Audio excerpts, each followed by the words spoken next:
Allora, ritorniamo, le ho portato via la parola, prego, che ritorniamo la parola al momento a CAF CGIL Nord-Est, perché mi sta facendo un po' un quadro anche allarmante della situazione. Siamo arrivati al bonus bollette, se non erro, no?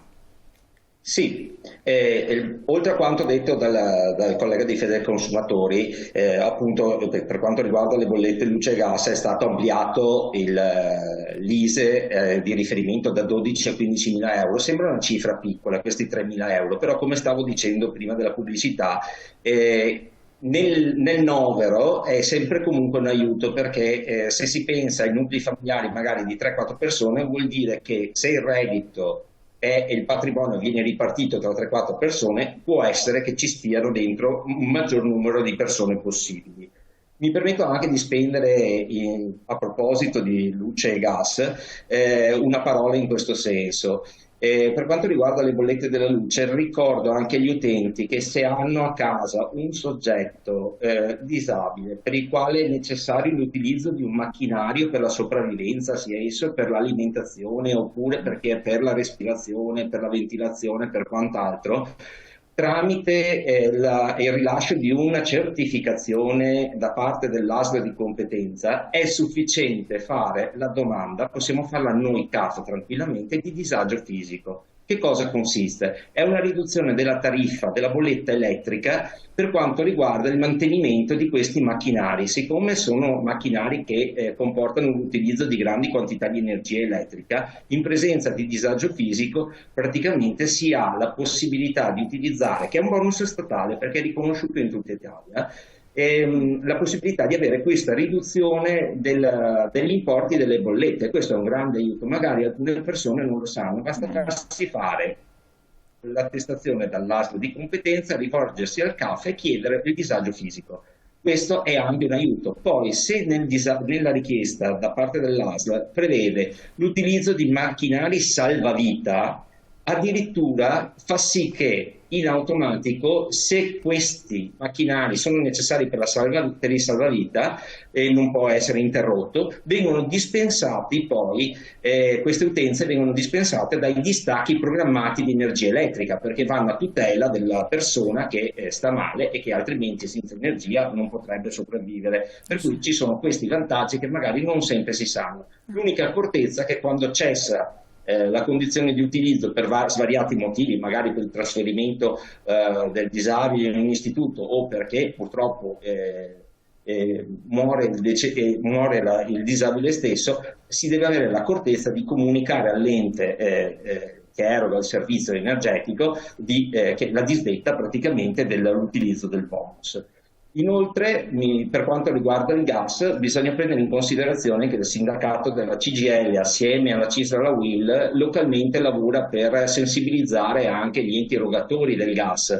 Infatti fa delle convenzioni per ottenere delle tariffe sociali. Ad esempio in provincia di Treviso per il passato si sono avute delle agevolazioni che sono andate a sommarsi tipo con Ascotrade. Sono andati a sommarsi con quelli che sono i bonus statali, aumentando lo sconto in fattura delle singole bollette, ma semplicemente anche facendo un parallelo anche con le aziende di asporto rifiuti della sinistra Piave trevigiana si sono riusciti ad ottenere delle tariffe sociali che permettono di avere anche lì un risparmio dei costi della gestione del servizio dell'asporto rifiuti.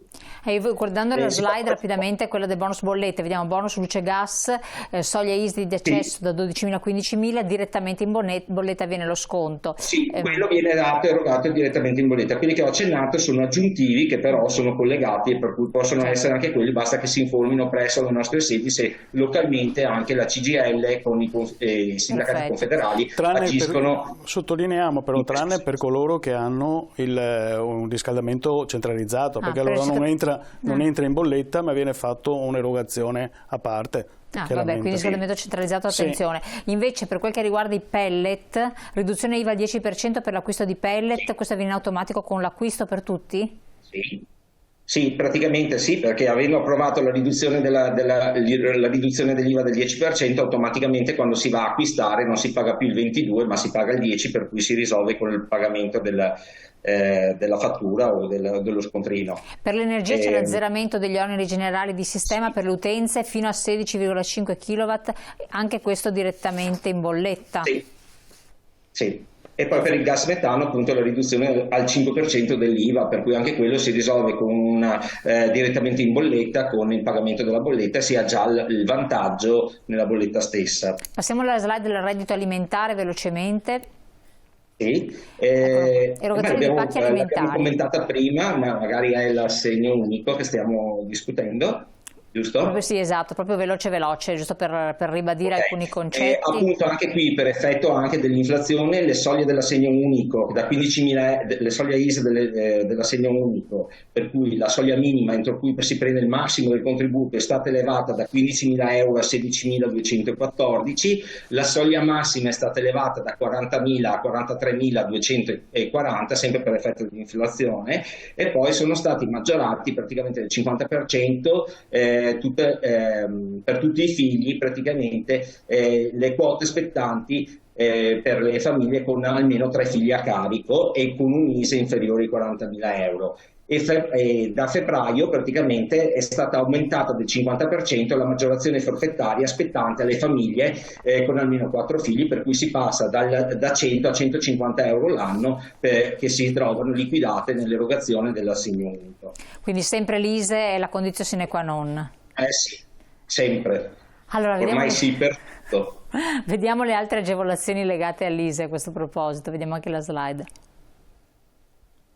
Ok, ci sono le agevolazioni legate alla casa, come si diceva, le bollette della luce, dell'acqua e del gas, perché anche qui per esempio, sempre con la contrattazione locale, per l'acqua possono essere erogate degli aiuti ulteriori, sempre sulla base ISE, che vengono concordati localmente con l'ente erogatore del servizio. Si può avere la riduzione del canone telefonico del 50% per le persone ultra 65 anni, e poi avere agevolazioni sugli affitti, come si parlava prima, per cui si può contribuire, vedere se si riescono a prendere i contributi regionali per il fondo affitti, oppure se si possono avere condizioni agevolate per l'acquisto della prima casa in tal senso. Tant'è vero che è stato prorogato anche per il 2023 per i giovani di età inferiore ai 36 anni la possibilità di non pagare l'imposta di registro e o l'IVA sull'acquisto della prima casa, ma anche l'imposta sostitutiva sull'erogazione del mutuo per l'acquisto della prima casa, avendo un ISE inferiore ai 40.000 euro ed essendo di età inferiore ai 36 anni.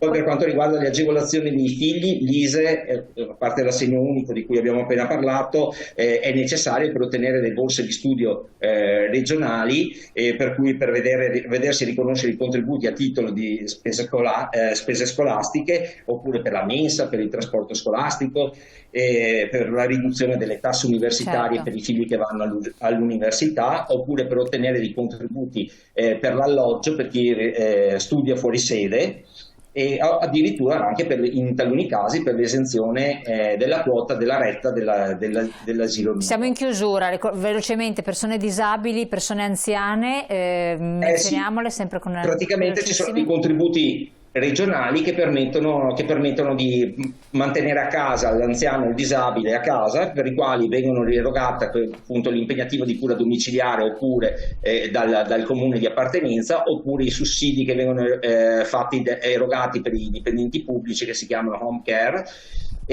oppure per le attività di sostegno per l'orario scolastico, per cui sono cose che possono essere utili e che aiutano a mantenere una condizione dell'anziano disabile, una condizione buona, pur avendo degli aiuti e non dissanguandosi con l'aumento dei costi di cui stavamo parlando.